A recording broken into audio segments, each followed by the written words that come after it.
Tanya, we're on the eve of the election.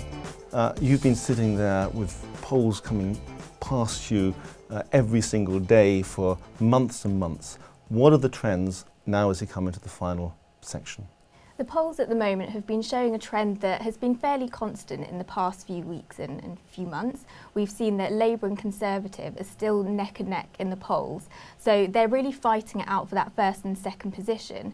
We've got UKIP in third, and the Liberal Democrats in fourth and Greens in fifth. That position does switch slightly, but that's the general trend of the polls at the moment. And what it comes down to in the next few days is how the Labour Party and Conservatives will really try and push a wedge between them to see which party will come out in front. How much change has there actually been in the last 1 week? In the last 1 week, we've seen that the Conservatives have actually got a lead in a couple of polls. But again, this is really so close in this poll, and it's something that we can't really compare to against historical elections and historical polls, which is why it's so difficult to call at the moment. Peter, we have two things on our website, a nowcast and a forecast. Can you tell the difference?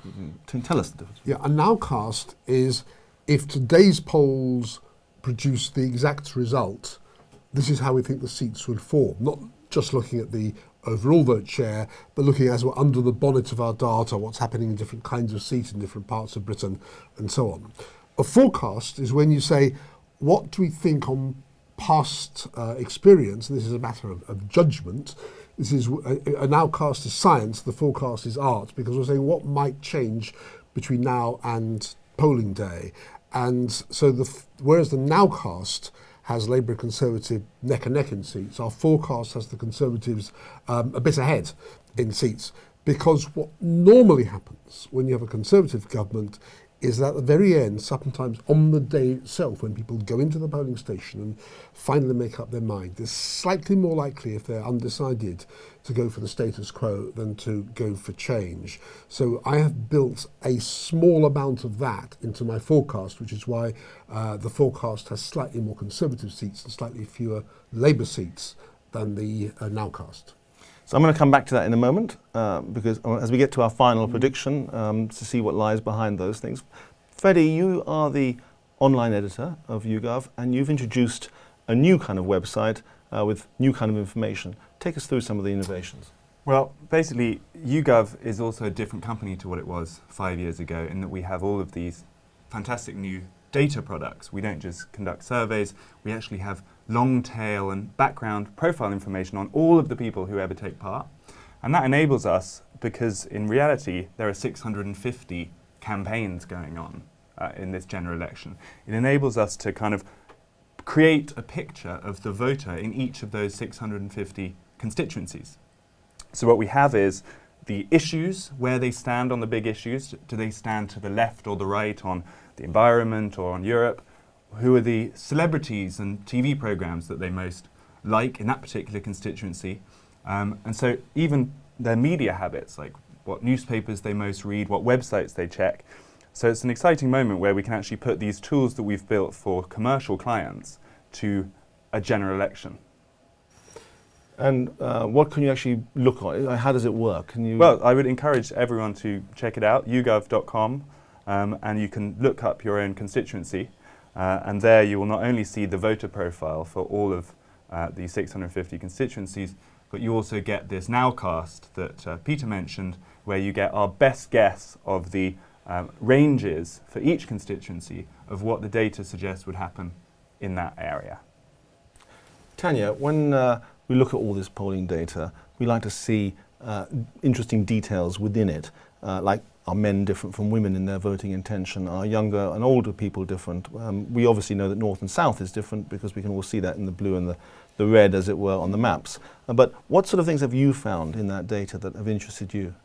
Generally speaking, I think the pattern towards different voting, different demographic groups towards voting is fairly consistent in that younger people tend to vote for Labour. They have more of a likelihood to vote for that party compared to their older counterparts.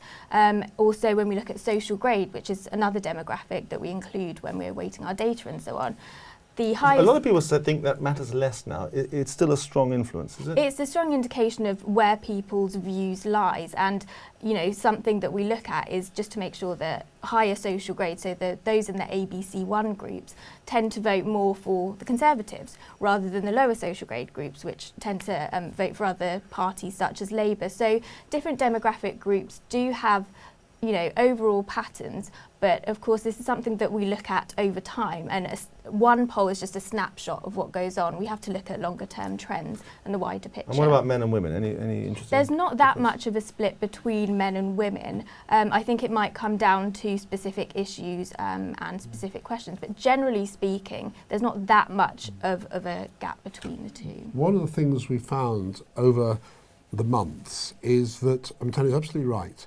When you look at the overall men and women figures for voting, not much in it. Women slightly more Labour than men, but not very different. On most issues, they're not very different. But there have been two big issues where there has been a huge gender divide. In the last few years, on anything to do with British military action, Iraq, Afghanistan, Libya, Syria, whatever the overall figure, men are about 20 percentage points more likely than women to favour military action. And the other was in the Scottish referendum last September. In our final poll, which got the result pretty well bang on, men divided absolutely down the middle, 50-50 between independence and the Union. Women divided with well under 40% in favour of independence, getting on for 60% for the Union. And I suspect one of the reasons why I think there might be a slight shift to the Conservatives this Thursday on the day is that women who are more undecided, more women tend to be undecided than men in politics, that those undecided women, I suspect, who do go and vote, will take the more cautious view, will vote for the status quo, will vote for the Conservatives. But on Friday we'll know whether I'm right or wrong. Could I jump in and ask a follow-up? Have you been surprised, Peter, by how little the polls have moved during this campaign? I have been surprised because I thought there would be some movement, but in fact there has been movement because we're polling people in a panel. We know what they were saying a month or two ago, 3 or 4 months ago, and if you compare the same people now with almost any time in the past, you find actually a great deal of churn. Even since Easter, my reckoning is about 3 million people out of the 45 million electors have switched between parties, and another 3 million have switched either to or from undecided. So that's 6 million people who've been churning. But the churning is just cancelling itself out almost completely. We're seeing some UKIP going to the Conservatives. You see the Liberal Democrats picking up support, especially in their own seats they're defending. But it's not as if the flatness of the polls, Stefan, is nothing to do with, as it were, everybody having a fixed view. There's a lot of churn, but it's just cancelling out. They're fighting it to a draw. And is that, do you think, because actually the divisions in the electorate have got smaller and the parties have got closer together? Because of course the more noise they make, the more you sometimes think they're actually not saying anything very different. Yeah, that's right. I mean, compared with a million years ago when I was growing up, people are much less tribal. In the 60s, the great majority of people identified strongly with Labour or strongly with the Conservative. Now, when you do all the work for the British election study, you're dealing with maybe 10, 15, 20% tops of people who feel strongly for one of the two big tribes. Therefore, people are more amenable to something fresh being said. And so, for example, in Scotland, you've got this extraordinary surge to the SNP, partly because over the decades, that old, strong Scottish Labour loyalty, the era of the shipyards and the steelworks and the coal mines and the big car factories, the economy has changed, society has changed, and people's political allegiances have changed. So I'd like to take us back as we finish this little session to predicting the final outcome. I'm going to go to all of you, starting with Freddie and coming across. You get the last prediction, our guru, Peter Kellner. But first I want to just say, I think there is a second reason. I agree with you that if there's going to be change, we don't know if there is going to be change, but if there is change, it's more likely to be towards the status quo. That's one influence. I think there's a second one as well, which is there is one group of voters that is highly conflicted. We talk about this hovering over the ballot box, in the ballot box over the paper. I don't think that, generally speaking, happens. You go to the ballot box knowing what you're going to do. But there is one group that is highly conflicted, and that's the ex-conservative UKIPers, because they really don't want the alternative to Cameron, which is a SNP-driven Labour coalition or pact of some kind. We know that they hate that more than anybody else. They've told us that in the polls. But they also don't like Cameron or the Conservatives, and they like voting for UKIP. You can imagine those people have only one way to move. Right? If there's going to be movement of that kind, it's going to be some of those people going back to the Conservatives. Maybe none will, but if they do, that's the direction. So I also think that's one of the things that you can imagine happening. We don't know if it'll happen or not. Do you agree that's a bit of it? Yes, I agree, because the typical UKIP voter is a sort of Alf Garnett character, somebody whose parents or grandparents were working class Labour up to the Thatcher era, switched to Margaret Thatcher, and now feel the Conservative Party has gone a bit soft. And when you look at the ex-Tory UKIPers, they are older, they're more working class, and they're also very likely to say the Conservative Party has lost touch with people like me. It's a party for the rich and the prosperous. And so what the Tories are essentially saying, not in these words, in the marginal Tory Labour seats, is hold your nose and vote Conservative. Labour is saying equally to those progressive voters, Liberals, Greens or whatever, who are not wholly comfortable with Labour, hold your nose and vote Labour. So in a sense, if on Friday morning Labour or Tory is clearly ahead of the other, one of them, it'll be because one of their hold their nose appeals has been stronger than the other. Agreed. So what does that mean for the last result? This is a prediction, obviously, it's not, the data's there, but the prediction, so you can say what you like, we don't have to agree. Freddie?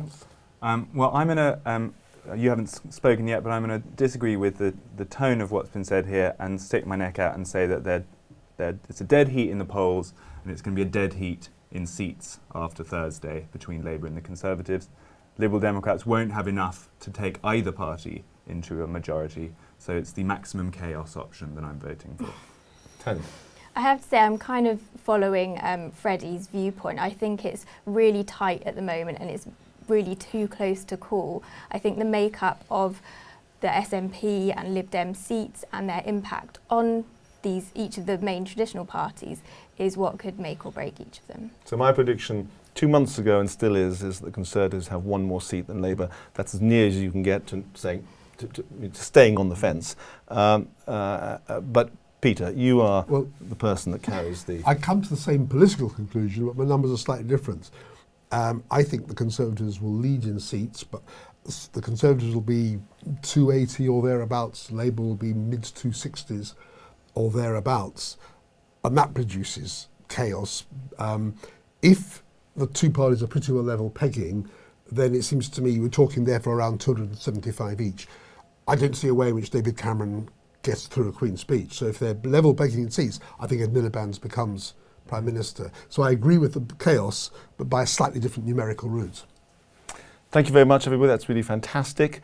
On May the 7th, we have the election, but the polling doesn't stop. We're going to be polling continuously every day. There'll be lots of new data, lots of new things to read on YouGov.com.